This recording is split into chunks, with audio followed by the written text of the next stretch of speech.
ఓం శ్రీ గురుభ్యో నమ. వాగర్ధావి సంప్రోక్తో వాగర్ధ ప్రతిపత్తే జగతో పితరం వందే పార్వతీ పరమేశ్వరో వ్యాసాయ విష్ణురూపాయ వ్యాసరూపాయ విష్ణవే నమో వై బ్రహ్మనిధి వాసిష్ఠాయ నమో నమ. గురు బ్రహ్మ గురు విష్ణు గురుదేవో మహేశ్వర గురు సాక్షాత్ పరబ్రహ్మ తస్మై శ్రీ గురవే నమ. ఓం శ్రీ మాత్రే నమ. బుధగ్రహము అంటే బుధుడు బుద్ధిని ప్రసాదించే గ్రహం అంటారు.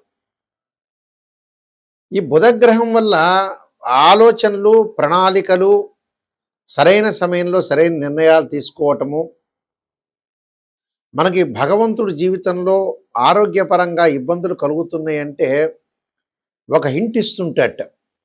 అంటే ప్రతిదీ కూడా మనకు సిక్స్త్ సెన్స్ అంటాం మనం. చాలా ఇంపార్టెంట్ ప్లానెట్ ఏమిటి అంటే నవగ్రహాల్లో బుధుడు. అంటే మనం ఎంత చదువుకున్నా కూడా ప్రాపంచిక జ్ఞానం అనేది తెలుసుకోవాలి. అంటే మనం ఏం చేస్తున్నాం, ఏం చేయట్లేదు, ఎలా నడవాలి అనే తెలపగలిగేదే బుధుడు. అంటే బుద్ధిని వికసించుకోవాలి, బుద్ధి అనుకూలంగా ఉంటేనే అనుకూలంగా ఉంటుంది అని అర్థం. ఇక్కడ బుధుడు ఫిబ్రవరి 3వ తారీఖు నుంచి రాత్రి 9:52 బుధుడు కుంభరాశిలో సంచారం చేస్తాడు. రమారమి ఏప్రిల్ 11వ తారీఖు వరకు కూడా ఉంటాడు ఇక్కడ.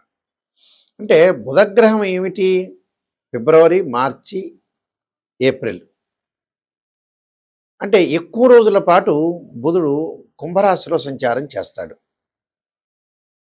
ఈ కుంభరాశిలో సంచారం చేసేటప్పుడు ఎలాంటి ఫలితాలు జరగబోతున్నాయి అనేది, కుంభరాశిలో బుధుడు ఉండి అందులో మళ్ళీ బుధుడు కూడా వక్రారంభం అవుతుంది. అంటే ఫిబ్రవరి 26 నుంచి వక్రస్థితిలో కూడా ఉంటాడు. అంటే వక్రస్థితిలో జరగటము, కుంభంలో ఉండటం వల్ల ఎలాంటి ఫలితాలు జరగబోతున్నాయి, ఎలాంటి నిర్ణయాలు తీసుకోబోతున్నారు, ద్వాదశ రాశులకు మనం తెలుసుకుందాం. కర్కాటక రాశి వాళ్ళకి కుంభంలో బుధుడి యొక్క సంచారం వల్ల ఏ విధమైన ఫలితాలు జరగబోతున్నాయి? ఆరోగ్యపరంగా ఇబ్బందులు లేకుండా చూసుకోండి. వ్యాపార పరంగా అనుకూలంగా ఉంటుంది, ఉద్యోగ పరంగా అనుకూలంగా ఉంటుంది. మనస్తాపం కలగకుండా చూసుకోండి. అంటే మనస్తాపము, శత్రు వృద్ధి కలిగే అవకాశాలు ఎక్కువ ఉంటాయి. ఇంటర్నల్లీ ఎక్స్టర్నల్లీ ఏదో శత్రువులు అనేవాళ్ళు ఉంటారు. అంతరంగంగా బాహ్యంగా అంటారు. కొంతమంది కనపడరు శత్రువులు, కొంతమంది కనిపిస్తారు. ఇలాంటి విషయాలు కొంత జాగ్రత్తగా ఉండండి. అంటే ప్రతి విషయాన్ని కూడా ఆచితూచి అడుగు వేయండి. చికాకులు కలగకుండా చూసుకోవాలి. కోప ఉద్రిక్తలు తగ్గించండి. వ్యసనాలకు బానిస కావద్దండి. శరీర ఆరోగ్యాన్ని కూడా చాలా ఇంపార్టెంట్గా తీసుకోండి. అంటే సరైన నిర్ణయాన్ని సరైన సమయంలో వీళ్ళు తీసుకోలేరు. సరైన సమయంలో సరైన నిర్ణయాన్ని తీసుకోలేకపోవటం కూడా కొన్ని ఇబ్బందులు కలిగే అవకాశాలు ఎక్కువ ఉంటాయి. మనస్తాపం కలగకూడదు. మానసికంగా కొంత ఆందోళన కలిగే అవకాశాలు కూడా బాగా ఎక్కువగా ఉంటాయి. అంటే ఇలాంటివన్నీ కూడా కలగకుండా చూసుకోవటం కూడా చాలా ఇంపార్టెంటే. అంటే ఈ బుధుడు యొక్క ప్రభావం వల్ల కొంత బుద్ధి బలాన్ని పెంచుకోండి. వ్యాపార పరంగా ముందుకు వెళ్ళండి.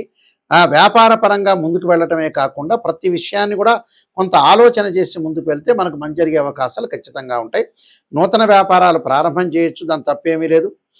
వ్యాపారం రంగంలో అభివృద్ధి సాధించే అవకాశం బాగా ఎక్కువ ఉంటుంది. కానీ అనవసరమైన డబ్బులు ఖర్చు పెట్టద్దండి. దేనికి ఖర్చు పెట్టాలో దానికి ఖర్చు పెట్టడం, ముందుకు వెళ్ళండి. అంటే ప్రతి విషయాన్ని కూడా కొంత ఆలోచన చేసి శ్రద్ధ పెట్టి ముందుకెళ్తే మనకు మంచి జరిగే అవకాశాలు ఖచ్చితంగా ఉంటాయి. బుధగ్రహం అనుకూలంగా లేని వాళ్ళు, బుధుడు గోచారరీత్యా 2, 4, 6, 11 స్థానాల్లో మంచి చేస్తాడు బుధగ్రహము. ఈ బుధగ్రహం వల్ల వాణిజ్యము, వ్యాపారము, అలానే డెవలప్మెంట్ స్కిల్స్, లైఫ్ని ఎలా ప్రణాళికాబద్ధంగా వేసుకోవాలి, ఎలా ప్రణాళికలు మనం అనుసరించాలి చెప్పగలిగే గ్రహమే బుధుడు. అంటే బుధారిష్టేత్ సంప్రాప్తే బుధ పూజాంచకారయేత్ బుధ ధ్యానం ప్రవక్ష్యామి బుద్ధి పీడోపశాంతే అంటారు. అంటే సరైన బుద్ధి ఉండాలి. వ్యసనాలకు బానిస కాకూడదు. ఏం చేస్తున్నామో తెలుసుకోవాలి. స్త్రీయ లోపం పెరుగుట పెద్ద విద్య, లోపం ఎరిగిన వాడే పూర్ణవుతాడు. అంటే బుధుడు చాలా ఇంపార్టెంట్. అయితే ఈ మధ్యకాలంలో మన వాళ్ళు చేసే చాలా తప్పులు ఉన్నాయండి. ఒక జాతకాన్ని చూపించుకునేటప్పుడు ఒక గురువు గారి దగ్గరికి వెళ్ళినప్పుడు గురువుగారు నిజాన్ని చెప్పండి అనేది చాలా ఇంపార్టెంట్ ఇక్కడ. ఈ మధ్యకాలంలో చాలామంది కూడా ఏంటంటే పాపం నెగిటివ్ని వినట్లేదు. నెగిటివ్ అంటే చాలా ఇష్టం ఉండదు. వాళ్ళు చాలా ఆమడ దూరంలో ఉంటున్నారు. పాజిటివ్ చెప్పి జ్యోతిష్యులు పొగిడితే ఆ ఆస్ట్రాలజీ చాలా మంచివాడు. అంటే ఎందుకంటే ఆస్ట్రాలజీలో మీరు కన్సల్టింగ్ ఫీజు ఇవ్వటం? మన ఇంటి పక్కన వాళ్ళదే పొగడమని చెబితే పొగుడతారు. మన ఇంట్లో భార్యాభర్తలు, వాడు భర్తని చెప్తే భార్య పొగుడతారు, భార్య చెబితే భర్త పొగుడతాడు. ఆస్ట్రాలజర్ని అప్రోచ్ చేయాల్సిన అవసరం లేదు. This is the true. ఇది రియలిస్టిక్గా చెప్తున్నాను నేను. ఎందుకంటే ఎప్పుడైనా సరే లైఫ్లో మనిషి ఎక్కువ కాలం బతకలేదు, బతకడు కూడా. పునరపి జననం పునరపి మరణం అంటారు. చచ్చిపోవటం ఖాయం, చనిపోవటం చాలా ఖాయం. సారీ, దీనిలో నేను ఒక వర్డ్ వాడాను, చచ్చిపోవటం అనేది. అసలు వాస్తవంగా చచ్చిపోవటం అనే వర్డ్ కూడా వాడకూడదు, చనిపోవటం అనాలి. ఈ పాయింట్ వచ్చింది కాబట్టి నేను చెబుతున్నాను. అయితే అంటే కృతజ్ఞతాభావం, ఒక మనిషి చనిపోతే చనిపోయాడనే మాత్రమే వాడాలి, చచ్చిపోయాడనే మాట వాడకూడదు నిజం చెప్పాలంటే. అయితే ఇక్కడ ఒక వ్యక్తి పుట్టినప్పటి నుంచి కూడా సంతానం అవసరం, వివాహం అవసరం, ఉద్యోగం అవసరం, డబ్బులు అవసరమే. చాలామంది ఏం చేస్తున్నారంటే ఒక ఆస్ట్రాలజర్ని అప్రోచ్ అయినప్పుడు అమ్మాయి పెళ్లి కాకపోయినా పర్లేదు, అబ్బాయి పెళ్లి కాకపోయినా పర్వాలేదు, ఎన్ని సంవత్సరాలు అలా ఉంటాం, కానీ జాతకాన్ని చూపించుకోము, జాతకాల్లో ఉండే రెమెడీస్ అనేవి పరిహారం చేసుకోము అని అంటుంటారు. అంటే మెజారిటీ ఆఫ్ ద పీపుల్ చెడిపోవడానికి అదే కారణం. కొంతమంది డాక్టర్ దగ్గరికి కూడా వెళ్ళరు, అంటే డబ్బులు ఖర్చు అవుతాయి. ఒక షుగర్ వచ్చిందనుకోండి, ట్యాబ్లెట్ వాడని వాడున్నాడు, బీపీకి ట్యాబ్లెట్ వాడిన వాడున్నాడు. అలానే ఆరోగ్యపరంగా ముందుగా చూపించుకొని వాడు ఉన్నాడు. కానీ లగ్జరీ ఐటమ్స్కి డబ్బులు పెట్టి కొంటారు. అసలు మనిషి చెడిపోవటానికి కారణం ఏంటంటే డబ్బే. ధనం మూలం మెదం జగత్తు. అంటే డబ్బు నెససరీ, కానీ డబ్బు దేనికి ఖర్చు పెట్టాలో దానికి ఖర్చు పెట్టకపోవటం, తెలియకపోవటమే జీవితంలో సక్సెస్ లేకపోవటం. చాలామంది ఉంటారు, అమెరికాకి వెళ్తుంటారు, యుఎస్ వెళ్తుంటారు, జర్మనీలో ఉంటారు, విపరీతంగా ఖర్చు చేస్తుంటారు. కానీ ఆస్ట్రాలజర్ని అప్రోచ్ అయ్యి అసలు మన జాతకంలో ఏముంది అని నిజం తెలుసుకోరు. ఇందులో ఆస్ట్రాలజర్కి నష్టం వచ్చేది ఏమి ఉండదు. వాళ్ళు మోసం చేసుకున్నట్టు, అంటే వాళ్ళ జీవితాన్ని వాళ్ళు మోసం చేసుకున్నట్టు. ఒక అబ్బాయికి పెళ్లి కాలేదు, చాలా సంవత్సరాల పాటు యుఎస్లో ఉన్నారు, 79 డేట్ ఆఫ్ బర్త్ అనుకోండి, 80 డేట్ ఆఫ్ బర్త్, 76. ఇంకా అతను ఆలోచన చేస్తుంటాడు. అంటే మ్యారేజ్ బ్యూరోకి కూడా డబ్బులు కట్టకుండా ఏం చేస్తాడండి ఆ డబ్బులు? మొగుడు పెళ్ళాం ఇద్దరు భార్యాభర్తలు పెళ్లి చేసుకుంటారు, వధువు వరుడు పెళ్లి చేసుకున్న తర్వాత సంతానానికి ఆలోచన చేస్తుంటారు. డాక్టర్ని అప్రోచ్ చేయాలంటే సంతానానికి ఇంత ఖర్చు అవుతుంది, 1-2 లక్షలు ఖర్చు అవుతుందని ఉద్దేశంతో డాక్టర్ దగ్గరికి వెళ్ళరు. కానీ బిజీ షెడ్యూల్ ఉంటుంది, డబ్బులు సంపాదిస్తారు. ఆ డబ్బంతా ఎక్కడ పోయాలి? అంటే ప్రాపంచిక జ్ఞానం తెలవట్లేదు వీళ్ళకి. ఒక అబ్బాయికి ఒక అమ్మాయి వైజాగ్లోనో, రాజమండ్రిలోనో, గుంటూరులోనో ఎక్కడ ఉంటే ఈ లోపల కారు ఖర్చు అవుతుందని వెళ్ళని వ్యక్తులు ఉన్నారు మా దగ్గర. డబ్బు ఖర్చు, డబ్బే ఇక్కడ. అసలు డబ్బు మంచి చేస్తుంది, చెడు చేస్తుంది. ఇక్కడ డబ్బు వల్ల ఏమవుతుందంటే అసలు దానికి ఖర్చు పెట్టడం. మళ్ళీ వాళ్ళు కూడా పిసినారితనమా? ఆహనా పెళ్ళంట సినిమా చూసే ఉంటారు. కోటా శ్రీనివాసరావు యొక్క పాత్ర పిసినారితనం, ఒక పాత్ర చూపిస్తారు అక్కడ. చూపించి అలా పిసినారితనంగా ఏమైనా ఉంటాడా? అలా ఉండడు. మళ్ళీ సెల్ కొంటాడు, ఎంజాయ్మెంట్ చేస్తాడు, 60,000 రూపాయలు శాంసంగ్ ఫోన్ కొంటాడు, రకరకాల ఫోన్లు కొంటాడు, టీవీ కొంటాడు, కంప్యూటర్ కొంటాడు, అన్నీ కొంటాడు, ఫ్లైట్లో వెళ్తూ ఉంటాడు, అన్ని రకాలు చేస్తుంటాడు. కానీ లైఫ్కి మనం పనికొచ్చేది ఏంటి? ఈ లోపల అప్పులు ఇస్తుంటాడు, వేరే వాడికి అప్పులు ఇస్తుంటాడు, కొన్ని కోట్ల రూపాయలు పోగొట్టుకుంటాడు, లక్షల రూపాయలు పోగొట్టుకుంటాడు, వ్యసనాలకు బానిస అవుతాడు. ఇవన్నీ చేస్తాడు మనిషి. అంటే ఇవన్నీ మనిషి డబ్బుని పెట్టి ఏం చేయాలో అర్థం కావట్లే.